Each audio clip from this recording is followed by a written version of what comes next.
Thank you for coming. I'm honored you're here to be here, and I'm honored to present over 68,000 people. My journey started July 28th when a friend of mine, Lisa, she posted her electric bill, and it was a public benefits charge, and she goes, "What's this?" I go, "I don't know." So I figured I'd start a petition after finding out what it is. It's not due to the electricity, and figure about 500 signatures, all said and done, and that's it. So the second week I got over 2,000 signatures a day, and the emails increased, the phones increased, the phone calls, and I asked my wife how much was our electric bill, since she does all the bills, and you know, she had said it was 26% up. So I researched it and found out that more of our items baked into the electric bill, and Pura called them tariffs. So my responsibilities increased as the signers increased. So now 68,000 people. I am obligated to come here, present all these signers from all of Connecticut on Eversource and UI customers only, because none of the other ratepayers actually pay anything for the public benefits. So my purpose here, I believe this is an outrageous increase on ratepayers, and this is why the petition had so much traction. So Connecticut has shifted its priorities away from its citizens. The government has been disconnected with the middle class.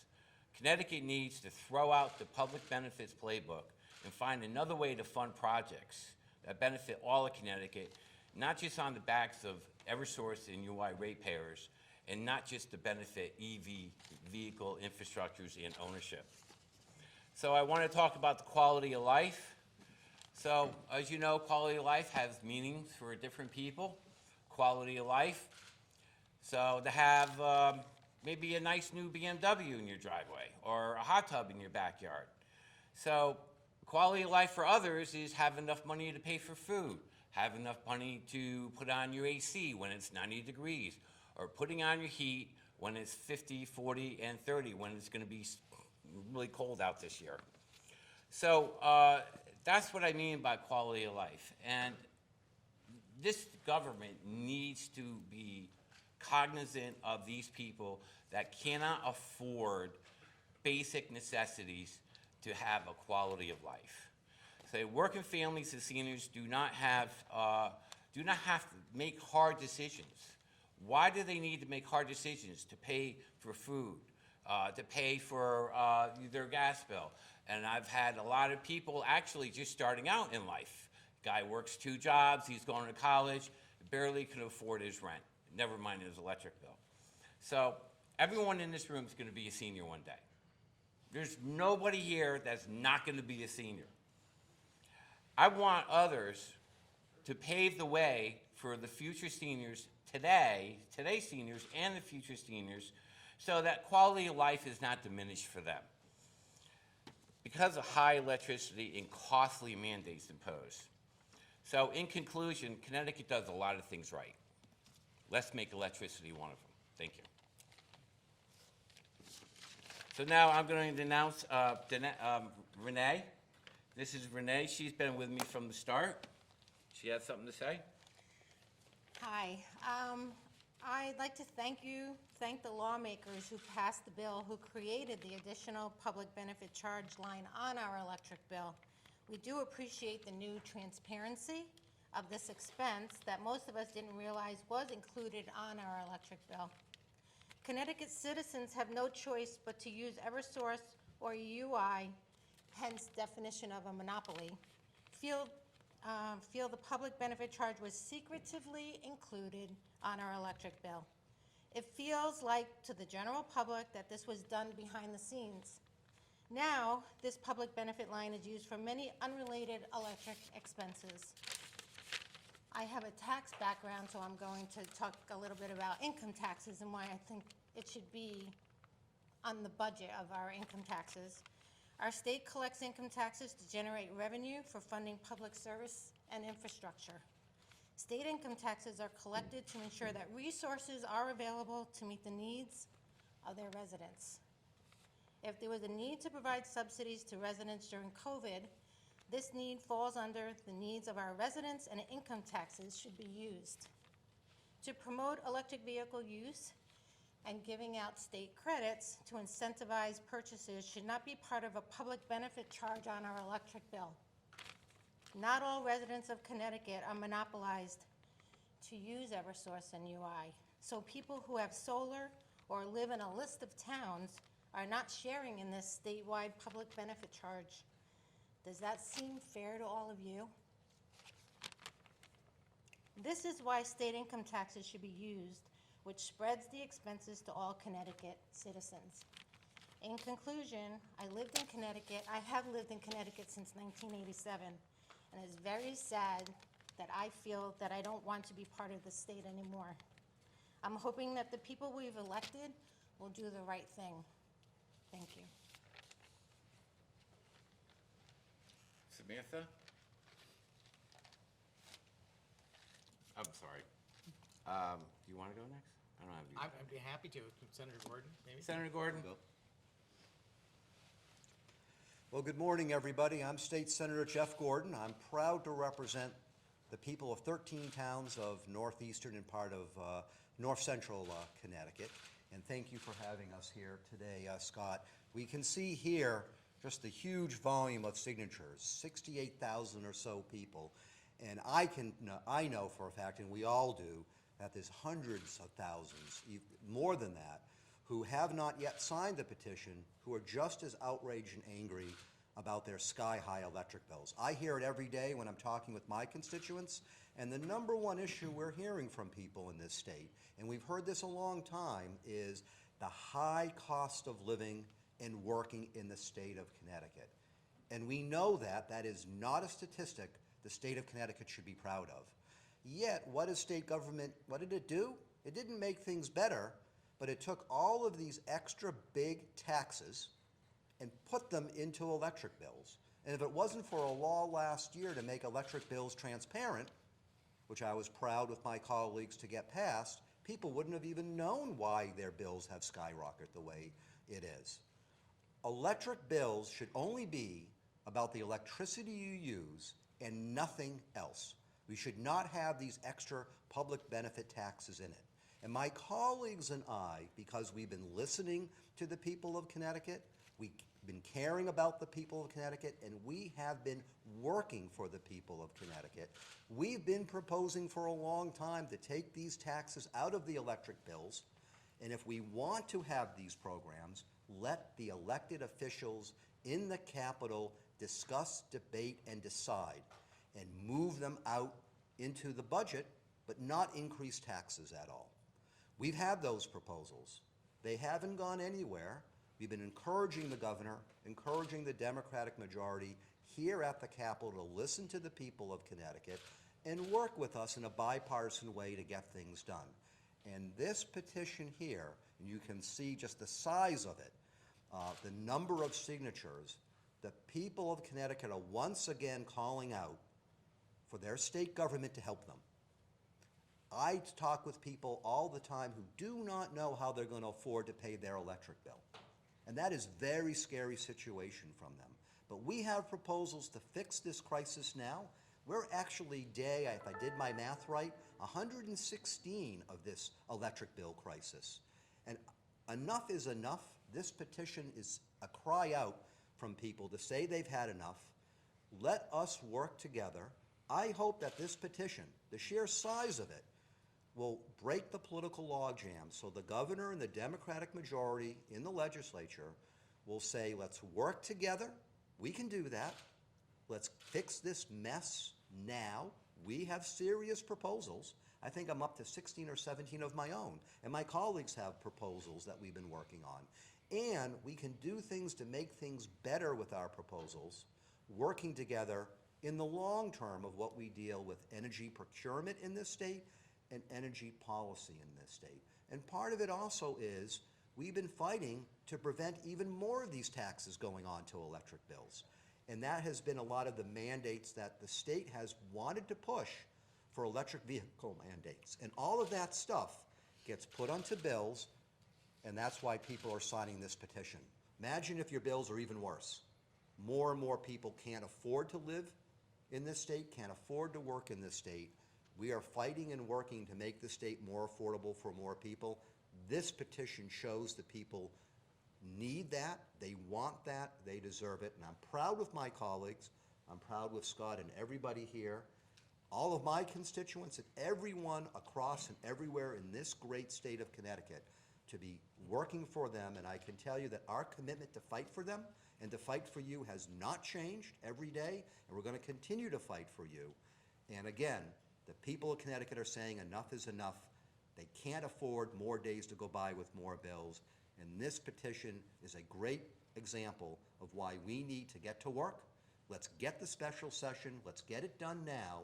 We can work together, let's do it, and I know we can do it. And I hope the governor listens, reads every single name on this petition, and says, yes, let's do a special session, because my colleagues and I, we will be here, and we will get the work done for the people of Connecticut, and I look forward to getting that done. And again, let's make that happen.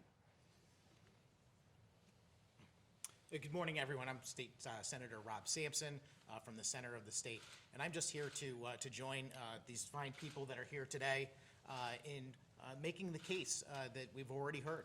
Scott laid out a very, very detailed description of what led him to this day and this moment, and we heard Senator Gordon make the policy argument, and we heard Renee make a very powerful personal argument.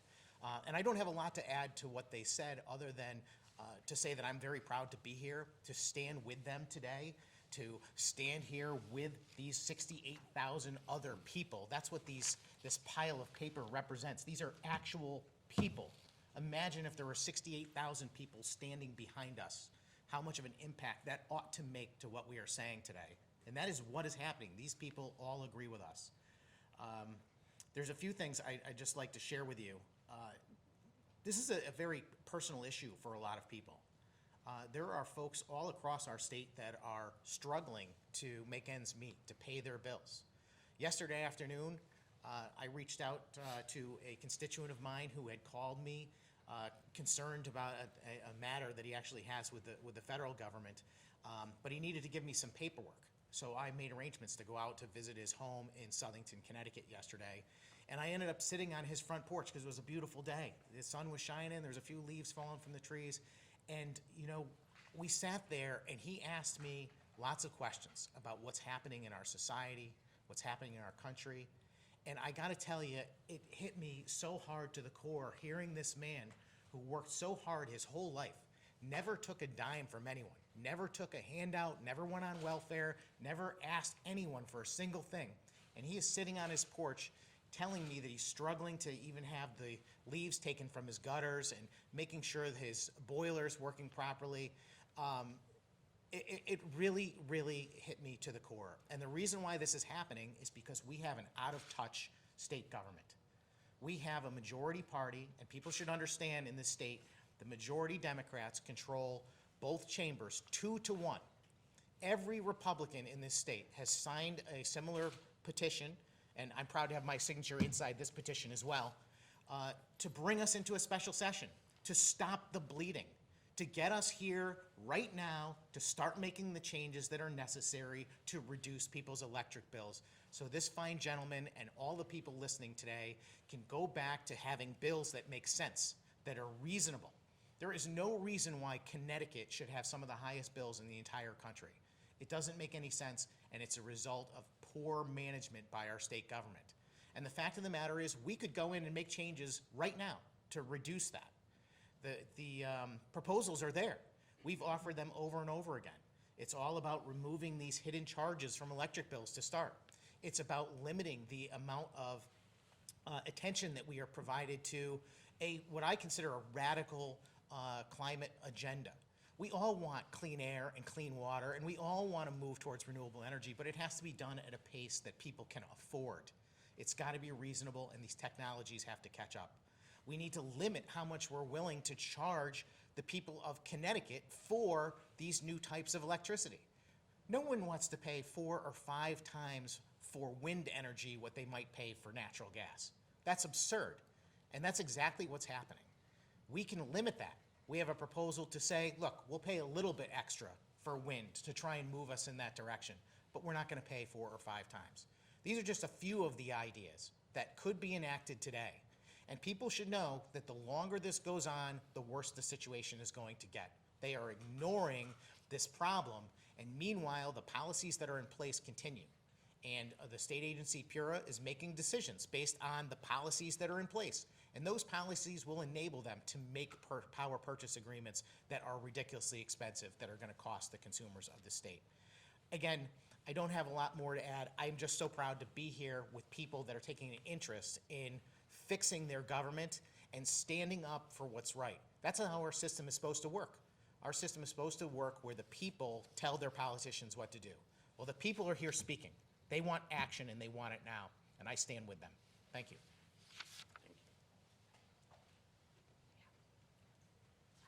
Who do we want? I don't know. Donetta? Hi, I'm Donna Campbell from Middlebury, Connecticut. And at first I was coming here today because I run a home business in Middlebury. I've been a 35-year resident in Connecticut. I'm fortunate, much more fortunate than some others, and very grateful for that, but also realizing the impact that has on everybody in our communities. And my Eversource bill had jumped from $1,129 in 1 month to $3,198, which is a small business that struggled to get through COVID.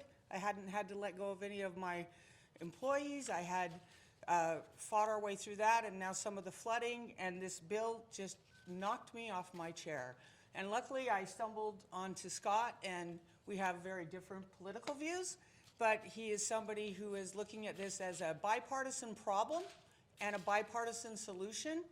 And I am standing beside him because I feel like this petition is so important for everybody to dig into, read his background. He's done his homework. It's not crazy out there theories, and it's also not glossed over what you want it to be. It's just what's happening. And so I'm here to encourage everybody to do that. And I actually had, by coincidence, a few minutes to talk to Senator Duff, who actually this morning, driving over, he happened to answer the phone, weirdly.